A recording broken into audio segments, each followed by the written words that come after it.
Olá, internautas! Sou Maria Raquel, psicopedagoga e também estou na TV Relacionamento.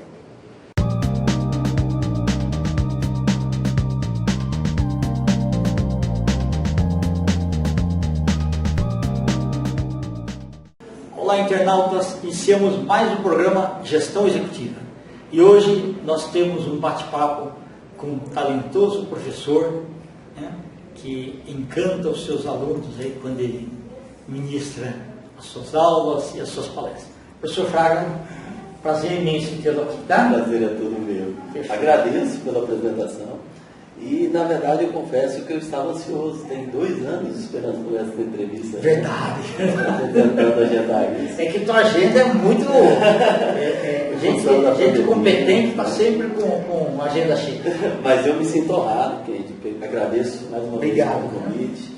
Agradeço pela oportunidade e principalmente pela sua audiência. Perfeito. E espero honrar essa audiência. Perfeito. Fraga, conta um pouquinho aí para os nossos internautas onde você nasceu e a sua trajetória profissional, tá? Eu sei que você também é jornalista, né? E abraçou a causa aí da educação como professor e agora tem uma preocupação maior com os rumos do Brasil na área de gestão pública. Eu deixo você à vontade para você falar. Obrigado, querido. Na verdade, assim, eu nasci em Goiânia, saí de Goiânia muito cedo. Eu sou mais um daqueles milhões de brasileiros que infelizmente foi criado sem pai, né? Eu tive a presença masculina na minha vida, foi meu avô, né? E saí de Goiânia muito cedo, me mudei para Brasília, vi quase 22 anos em Brasília e logo na sequência me mudei para Salvador. Me formei, minha primeira graduação foi Comunicação Social, em função da influência do meu avô, também era jornalista, né? E em 2010 eu conheci a mulher da minha vida, né? Também minha companheira de vida, de ideal e de projetos. E por intermédio dessa grande pessoa eu acabei entrando para a área da educação. E me apaixonei, isso virou minha cachaça. Muito bom, então agradecimentos para a professora Raquel, que nos brindou aí com uma entrevista também, né? Fraga, não sei se foi bom você ter saído cedo de Goiânia, viu? Senão você seria um cantor aí. Sertanejo. Deus não me deu esse talento. Eu gostaria. Se eu tivesse, se existirem outras vidas, eu gostaria de vir com esse talento. Eu amo música, eu sou apaixonado por música. Legal. Eu adoro cantar, mas eu chuveiro, eu não tenho talento. Minha irmã já é uma excelente cantora. E em Brasília, lá, como foi a sua visão de lá? Porque lá, como tem poder público, você tem uma boa ideia de gestão pública também, né? Inclusive, nós tínhamos uma construtora, trabalhamos muito tempo para o GDF, construímos para o governo federal também. Eu vi muito que a ação da má política e as consequências de uma má política. Nitidamente, né? Nitidamente. Então eu vivi os bastidores de Brasília, né? A corrupção, eu vi aquilo acontecendo várias vezes. Teve inclusive uma figura emblemática, marcou muito a minha vida, eu acredito que era de minha mãe também, que disse para a minha mãe a seguinte frase: ele era diretor da Secretaria de Educação do Distrito Federal. E ele disse assim para ela: olha, dona Joana, se eu fosse receber as propinas que me oferecem aqui, até a minha 5ª geração eu não precisaria trabalhar. Isso é triste, né? É triste, é muito Nós triste. estamos falando da pasta da educação. Isso, né? Se essa pasta está corrompida, que dirá as demais? É verdade. Por isso precisa de um novo olhar. Precisa. Eu vejo a educação como assim, as pessoas falam muito, é aquela coisa, falar de algo que não conhece, de algo que efetivamente não valoriza, né? Perceba, gente, que a cada 4 anos a gente escuta essa mesma cantilena: a educação é minha bandeira, isso de um candidato, de um lado, do outro, é sempre aquela coisa. E nós temos 200 anos de negligência com a educação, né? Na verdade, todo mundo fala que aquilo vai resolver, e ninguém prioriza, nunca foi prioridade, né? Efetivamente. E piorou muito, eu acho que vamos botar, vai, nos últimos 30 anos para cá. Piorou muito porque nós fizemos a escolha curricular por um projeto falido, né? Por um projeto que tira da educação o tripé que precisa ter em todo o processo educacional, que é a questão da disciplina, da hierarquia, da autoridade, né? Não tem como pensar em educação sem você pressupor o princípio da autoridade. Eu disse autoridade, não autoritarismo. Sim, perfeito. Né? Porque hoje as pessoas têm muito medo da questão da disciplina, né? E se você tira esse tripé da educação, não sobra nada. Sem né? dúvida, sem dúvida. Então, assim, a educação, na verdade, gente, você quer ver? Se eu perguntar para você hoje, assim, eu vou inventar agora só para tá? Se eu perguntar para você assim, Kendi, para você, para que serve a escola? O que você me responderia? Pois é, a escola é a mola propulsora para que a gente se torne um bom cidadão, com princípios e valores, né? E que com isso a gente pode contribuir com toda a sociedade. Isso é o que a gente gostaria, né? que fosse o papel, o objetivo da educação. Mas efetivamente, por exemplo, se a gente parar para analisar a escola de uma maneira bem técnica e prática, uns vão dizer, olha, a escola é um depósito de criança. Sim. Né? Os pais mandam porque não tem onde deixar as crianças. Exatamente. Outros vão mandar a criança para a escola porque não tem o que comer em casa. Né? Ainda é a realidade do nosso país. Né? Graças a Deus não é de São Paulo, como todo, mas é de boa parte do país. Né? Outros vão dizer, não, eu estou mandando a criança para a escola para aprender. Então, assim, repare, com isso eu quero dizer o seguinte, quando você tem algo que tenta dar conta de tudo, isso na verdade é um grande nada. A escola, ela perdeu hoje a função primária dela. Qual é a função efetivamente da escola? A escola tem que instruir, então vamos trabalhar isso. Isso tem que ser a mola propulsora. Isso é o que vem primeiro. Isso, perfeito. Sabe? A questão da alimentação é importante, a questão de ter onde deixar a criança, mas isso tem que ser uma condição sine qua non. A criança tem que entrar aqui e aprender. Princípios, valores de aprendizado. Acabou. Porque se a gente inverte as prioridades, acontece o que está acontecendo hoje. A gente tem uma escola que não educa, que não forma, pelo contrário, ela deforma. Né? Porque não é raro, às vezes que nós presenciamos hoje, a escola tentando jogar filhos contra pais. Né? E coniventes com os pais dos alunos, coniventes com os alunos, não com os professores. Né? Então, assim, professor tem que ser professor. Professor não é psicólogo, sabe? Professor não é assistente social, professor é professor. Professor tem que dar conta do seu conteúdo programático, respeitar as decisões, as orientações, valores da família, entrar em sala de aula, ministrar componente curricular, tchau e benção, né? E antes de tudo, obviamente, ser um exemplo enquanto pessoa para esse aluno. Isso, perfeito. Porque muitas vezes um exemplo a ser seguido. Porque muitas vezes o contato entre professor e aluno é maior do que entre pai e filho. Concordo. Porque às vezes ele passa 8 horas do dia em sala de aula, na escola. E principalmente quem tem os pais, por exemplo, em uma carreira que não está muito favorecida, o melhor modelo de inspiração tem que ser o professor. E tem mais, eu vim para a educação porque assim, eu até lembro de quem bem, né? Escreveu um livro que ele diz o seguinte, o pior e o melhor aluno. Esse sou eu. Né? Eu lendo esse livro, eu me identifiquei muito com essa obra. Porque assim, eu fui o pior aluno até o final do ensino médio. Por quê? Porque eu sou hiperativo. Né? Okay. E disseram à minha mãe que eu iria fazer, para fazer 1 ano, eu iria levar 3. Ou seja, em outras palavras, disse, seu filho é um retardado. Seu filho é um problema mental. Graças a Deus a minha mãe não acreditou naquilo. Que bom. Aliás, ela é uma pessoa especial, um anjo que Deus colocou na minha vida. E eu sou muito feliz, muito grato por ter como mãe.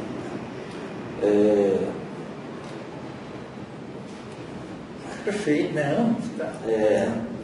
Fica emocionado, ela está longe, né? Eu estou aqui no Brasil e ela está em outro país, né? Mas assim, eu sou muito grato a ela como pessoa, muito grato por tê-la como mãe, né? E ela não acreditou nisso. Então hoje eu sou o homem que eu sou em função dela, né? Eu devo muito isso a ela. Sim, uma decisão correta. Exato. E do ponto de vista profissional, eu fui o melhor em todas as faculdades pelas quais eu passei. Fosse graduação, pós-graduação ou doutorado. Maravilhoso.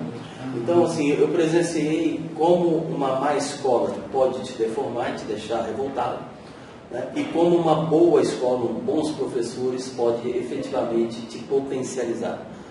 Eu falo agora, gente, permite falar para a sua audiência muito diretamente? Eu falo agora de potência.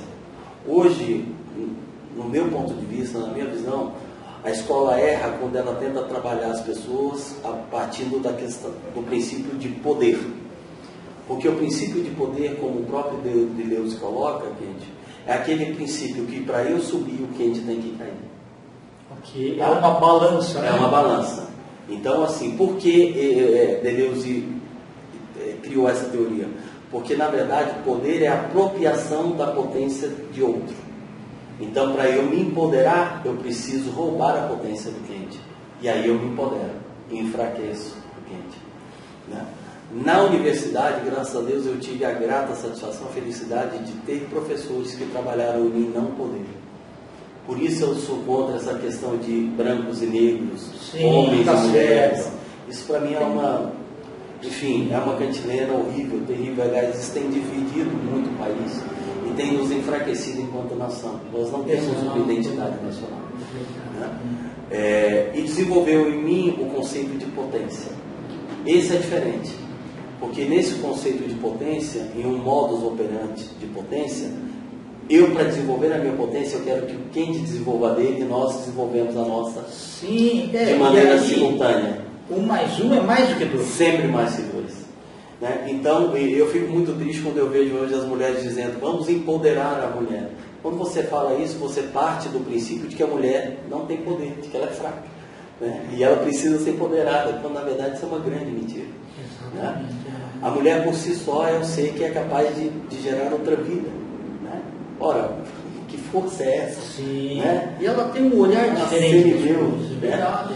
Então, assim, a mulher não precisa ser empoderada. Basta que a gente permita que ela desenvolva a potência que é dela. Né? Isso é divino. Naturalmente. Isso é natural. Então, isso me entristece muito quando eu vejo ainda a educação como está. Né? E conversando muito, eu e minha esposa desenvolvemos um projeto muito interessante. Esse projeto nasceu há mais de 10 anos, levamos aí mais de 10 anos, né, trabalhando com crianças especiais, com dificuldade de aprendizagem. Faz parte de ambas as teses de doutorado, tanto a minha quanto a dela. E retornamos para São Paulo exatamente para a gente tentar implantar esse projeto aqui. Né? Estamos criando agora o nosso instituto, o Instituto Cuida de Mim, e esse instituto tem 2 projetos pilotos que visa exatamente pensar uma educação que mude isso que está. Nós não queremos reinventar a roda, não é isso. Mas existe muito o que fazer, existe muito o que se aprimorar, e nós entramos exatamente com esse princípio, com essa vontade de tentar aprimorar o que precisa ser aprimorado. Né? Eu acho que a educação realmente é a mola propulsora do país. A gente precisa hoje de investimento não financeiro, de investimento em material humano. Né? O professor precisa saber qual é o papel dele em sala de aula, ele precisa dominar os componentes curriculares, né? E menos ideologia e mais ciência. Eu acho que a gente precisa ter aquela escola, aquela educação que retome a ciência como princípio. E às vezes até parece assim, sacrificar até uma geração, né, para melhorar a próxima que vem, né? Exatamente. Essa é a primeira geração, infelizmente, isso já é comprovado cientificamente, que o nível de QI vai ser inferior ao dos pais. A tendência natural é que a próxima geração venha com um nível de QI sempre acima do anterior. Né? Infelizmente, isso vai... É uma pena, porque assim, naquele sentido do amor, os pais passaram por tantos problemas e não querem que os filhos passem, né? Só que também a gente encontra assim, pessoas que querem a tua posição é sem ralar. Exato. Né? E o processo natural das coisas assim, engatinhar, andar e correr. Merecimento. Né? E aí você tocou em outro ponto que na verdade, é um outro critério que a gente tirou dentro da escola, que é a questão da meritocracia. Né? A gente precisa retomar isso. O mundo funciona assim. Não existe almoço gratuito. Não tem, verdade. As pessoas têm que fazer por um. Então, esse realmente é um dos componentes que a gente luta. Isso foi usado de maneira muito errônea pela educação crítica, dizendo que quando você trabalha a questão do mérito, você prioriza 2, 3 que são gênios em detrimento dos demais. Isso é uma grande mentira. Mentira. Não, e outras organizações, o mundo dos negócios funciona assim. Funciona assim. Aquelas pessoas que têm boas ideias vão crescer sempre. Exato. Agora, quem quiser ficar na média ou abaixo da média é por escolha. Exatamente. Esse discurso que está posto, infelizmente, hoje dentro do mundo acadêmico, é aquele discurso que ele privilegia a mediocridade. Né? Então, nós acabamos, quando a gente optou por esse modelo educacional, nós estamos fadados ao fracasso. Nós paramos de produzir gênios para criar a geração Anitta. É verdade, infelizmente. Para você ter ideia, por exemplo, agora, falando agora da questão mais técnica, né, de currículo. Por exemplo, esse currículo que aí está e que implementou essa sociedade que aí está, ele foi pensado há 30 anos atrás. E esses engenheiros sociais foram geniais.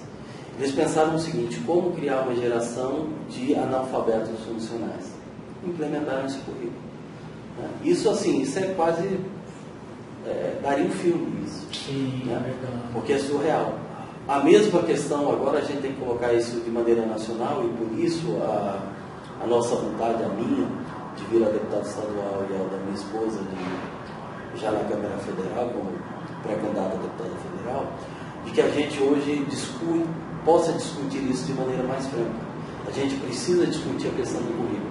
Como implementar hoje o currículo científico, técnico, tirando essa questão ideológica de dentro de sala de aula.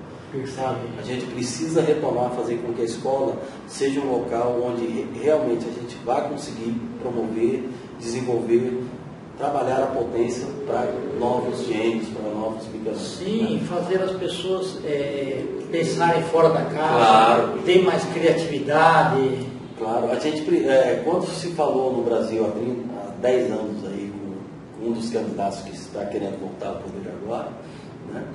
Perdão, há 14 anos atrás, sobre democratização do ensino. Isso foi a maior falácia que se... Exato.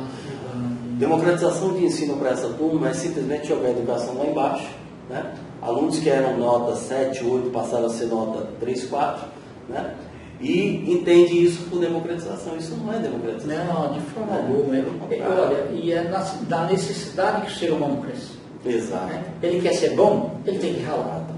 Então, em vez da gente manter a régua aqui, né, 7, 8, a gente baixa para cá para poder dizer que todo mundo hoje, as pessoas estão sendo instruídas. E os bons, então, acabou o incentivo para continuar melhorando. Claro. E os outros falam, bom, já que ele também está igual a gente não precisa fazer mais nada. Não precisa fazer mais nada. A gente precisa voltar a discutir a questão da bibliografia, sabe? Parar com essa questão de bibliografia toda progressista. Né? A gente precisa ter realmente uma bibliografia que seja plural, né? Que abarque realmente os melhores pensadores do século, né? Para a gente poder realmente discutir modelos de mundo, visão de mundo de maneira mais ampla.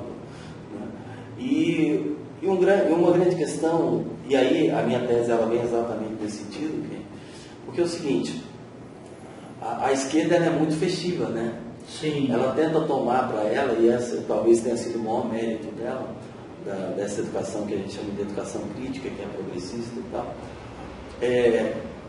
que ela tentou etiquetar em si a questão de que somente ela tem a preocupação com o próximo, ela é humanitária. Tudo aquilo que foge desse discurso não se preocupa com o próximo. Quando isso, na verdade, é uma grande mentira. Não, uma falácia. Isso é uma falácia. Né? Então, as pessoas dentro desse grande engodo, né, teórico, digamos assim, as pessoas se tornaram críticas sem terem aprendido nada. Né? Então, hoje a pessoa não precisa entender de língua portuguesa, não precisa entender de geografia, de história. Basta ela ser crítica. Né? Então, é a crítica pela crítica, é a crítica vazia. Né? Então, esses são os alunos que foram, essa é a geração que foi formada pela educação crítica. Né? E é muito ruim isso, porque eu acredito que o mais singelo, o mais simples de algo, de algum trabalho, tem muito mais valor do que a melhor das críticas. Sabe? Porque criticar é muito fácil. Né? Eu posso criticar aqui o trabalho do Kennedy, né? Eu não faço esforço nenhum. Né?